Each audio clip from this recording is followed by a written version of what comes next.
iki piye to rek ditutupi niat dodol apa ora iki? Halo audiens, teman-teman, kita dari kelompok KWU ya.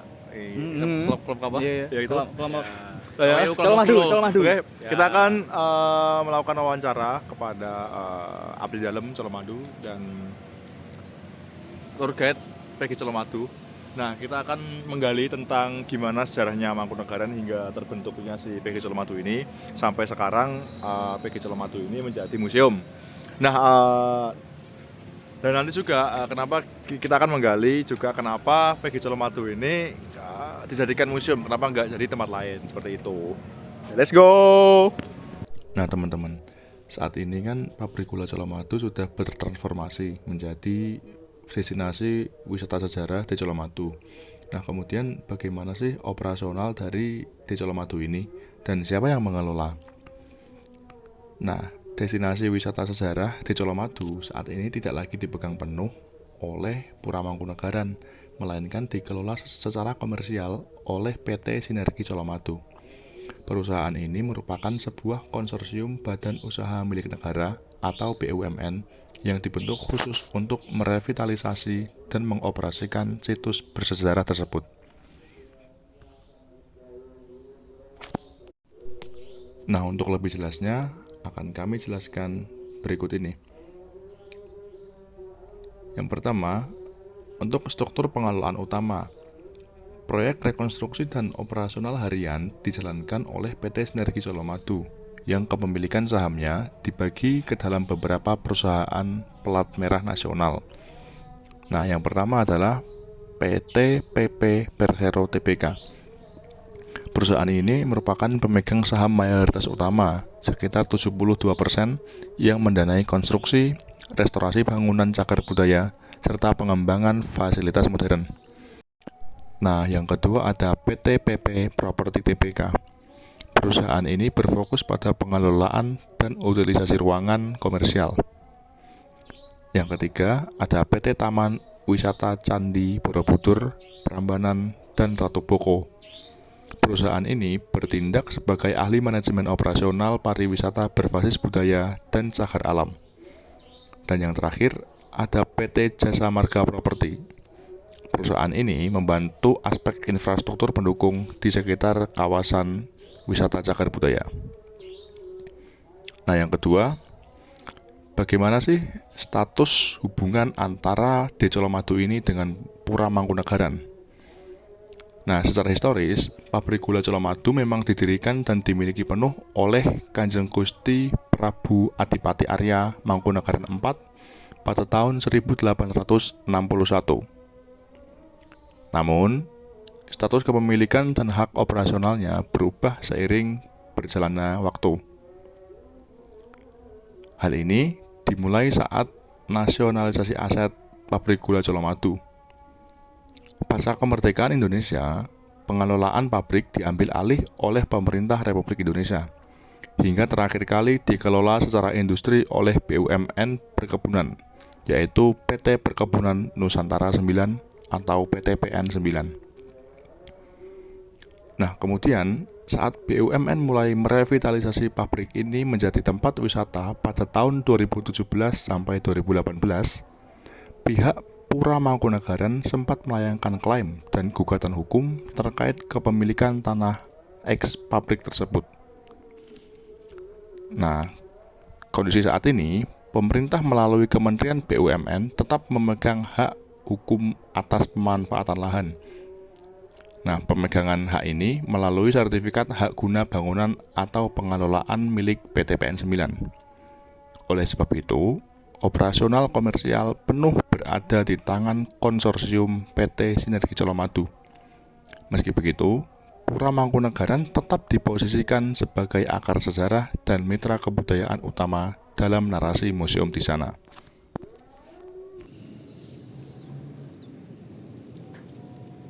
Pabrik gula Colomadu ini didirikan pada tanggal 8 Desember tahun 1861 oleh KGPA Mangkunegaran IV, penguasa Praja Mangkunegaran di Surakarta. Nah, pembangunan pabrik ini itu menjadi tonggak sejarah penting karena pabrik ini adalah satu-satunya pabrik gula yang pertama kali didirikan, dimiliki dan dikelola oleh pribumi asli tanpa intervensi asing ataupun swasta pemerintah kolonial.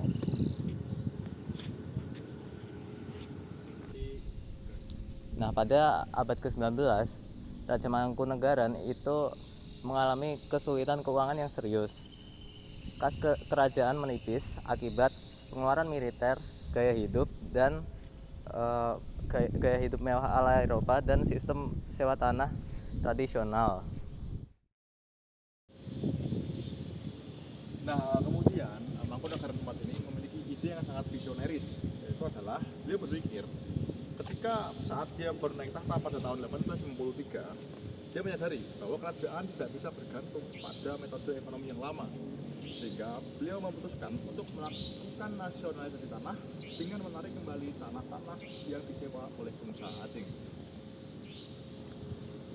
Melihat kesuksesan kopi dan tebu pemerintah kolonial lewat sistem tanam paksa, beliau bertekad membangun industri yang mandiri. Pendanaan dan bantuan teknologi. Nah, membangun pabrik gula modern berbasis mesin uap itu membutuhkan modal yang sangat besar. Makanya itu Mangkunegaran IV mengumpulkan dana melalui Nah, yang pertama itu ada hasil keuntungan perguruan kopi milik Mangkunegaran. Jadi Mangkunegaran IV itu memakai hasil perguruan kopinya untuk membiayai mesin mesin uap ya itu tadi. Nah, terus yang kedua itu ada pinjaman modal dari seorang pengusaha kapitalis Mayor Tionghoa di Semarang bernama Be Biao Chuan. Terus yang ketiga itu ada untuk urusan mesin dan teknologinya, beliau bekerja sama dengan ahli teknik asal Eropa untuk mendatangkan mesin-mesin gilingan uap mutakhir langsung dari Jerman. Nah, arti nama Colomadu itu apa sih? Nama Colomadu dipilih oleh Mangkunegaran nomor 5 yang didukung atau mengandung doa dan harapan besar. Colo artinya gunung, sedangkan madu artinya cairan manis.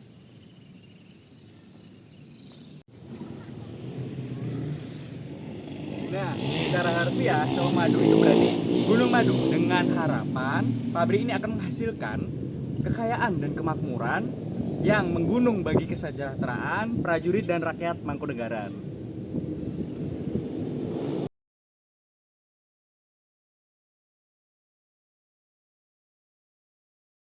Sebelumnya kami dari UMS dalam rangka tugas mata kuliah kewirausahaan, kami izin untuk mewawancarai warga lokal atau orang yang bekerja di sekitar di sini. Saya bersama Bapak. Saya Atta. Oke, untuk Atta domisilinya di mana ya? Saya di dekat sini di Gajah dan Colomadu. Oke, untuk pertanyaan langsung aja ya. Ya. Untuk apa yang kakak ketahui tentang Pegi Colomadu? Pabrik gula Colomadu itu didirikan tahun 1861 oleh Mangkunegaran yang keempat.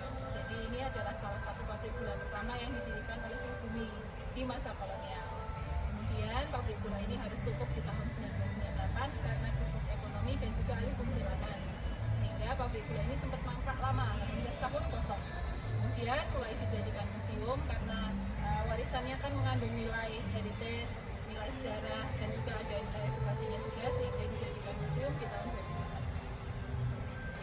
Untuk pertanyaan selanjutnya ya Kak, jadi apa dampak dari adanya Pegi Colomadu ini terhadap warga lokal, khususnya kakak sendiri? Buat saya, jadi pabrik gula Colomadu ini dijadikan museum dan juga area untuk event. Jadi kita punya hall dan juga area outdoor untuk berbagai event.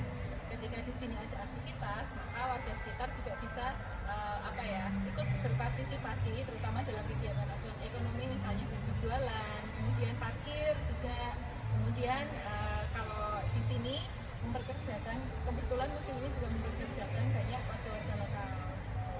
Termasuk juga kan karena di sini atraksi wisata ya, maka di sekitar sini bertumbuhlah ada kafe, ada restoran, ada warung. Jadi pabrik gula ini turut menumbuhkan ekonomi. Jadi memang di sini tempatnya banyak event yang menarik. Di sini ada event yang biasanya yang paling besar itu ada konser di area outdoor, kemudian kita kegiatan juga biasanya untuk wisuda, konser, terus untuk pengajian. Jadi kan bisa menghadirkan ratusan hingga ribuan orang. Nah, disitulah masyarakat juga turut berpartisipasi. Oke, itu pertanyaan terakhir ya Kak. Oke, terima Jadi kasih. terima kasih sekali ya. Ya, Kami dari UNS izin untuk wawancara. Untuk ibunya dari mana ibu? Dari Solo, dari Joyosuran, Oh, Pasar Joyosura, Kliwon. Pasar Kliwon. Nggih, Ibunya atas nama siapa? Solihah Nugroho. Oh ya, ibu udah berapa kali kesini bu?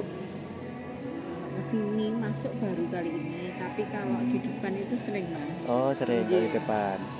Nah, apa yang ibu ketahui tentang PG Colomadu? Ya kalau dari sejarah itu pabrik gula yang sudah lama yang ada di wilayah Karisidenan Surakarta yang sekarang sudah tidak beroperasi karena saya kesini dalam rangka mengantar anak saya ikut lomba. Oh, ikut Nggih. lomba. Nggih. Oh, Dia dari SMA Unggulan Setiarsa ikut lomba masalah pabrik gula di Solo Raya. oh iya. Oh. Nah, apa yang membuat ibu tertarik dengan PG Colomadu ini? Di samping saya pengen juga mengerti yang ada di dalamnya apa dan apa nggih karena sering mendengar pabrik gula Colomadu dan saya sering melihat di Instagram bagaimana itu kejayaannya pabrik Colomadu seperti itu sampai sekarang dan saya terbayangkan nih koyo opo mesinnya sing digonggo gawe gula ternyata sampai di dalam sebegitu megahnya, begitu hebatnya dari tebu terus akhirnya menjadi gula seperti itu. Dan saya juga heran masih tertata rapi dan bagus gitu. Jadi penasaran saya untuk sampai sini begitunya. Oh iya, berarti emang apa khasnya itu kita cari dulu apa Iya. kita ingin ketahui. Oh, jadi ibu itu pertanyaan terakhirnya. Terima kasih atas kontribusinya ibu. Mohon maaf mengganggu ya bu. Terima kasih ibu.